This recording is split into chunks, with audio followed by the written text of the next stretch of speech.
Hi folks, and welcome back to my channel. You have seen me pulling nails and staples and taping the drywall and doing so much to get this room ready, and it is now the time for us to be living in it. Can you believe it? It's been only 10 months.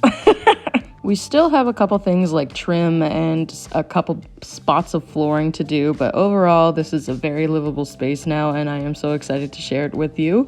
We got a lot of our furniture for free or from a friend who spotted it for cheap at a certain yard sale. So the quality might not be up to certain people's standards, but that's okay. It's up to two young adults, one of which is a starving artist standards.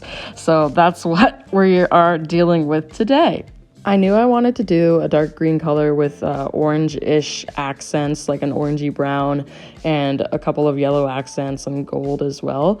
But that was kind of it. So I hope you really like this living room. It's very much giving like Victorian library, which is kind of what I was going for. Just don't mind any of the little kitty cat footprints that you may see. I promise we don't eat at the table where those are located. It's just a place where our dog cannot reach her food right now, so we will definitely be finding another spot in the future. But right now we are currently just eating in our living room, not at any sort of dining table, so please don't worry about that when you do see our full reveal.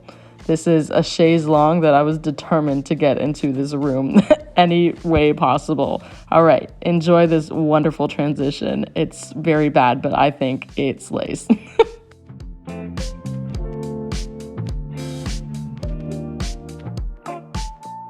And here it is, folks. This is our new living room. I hope you enjoyed this video. Be sure to like and subscribe so that you get more updates on our house renovations.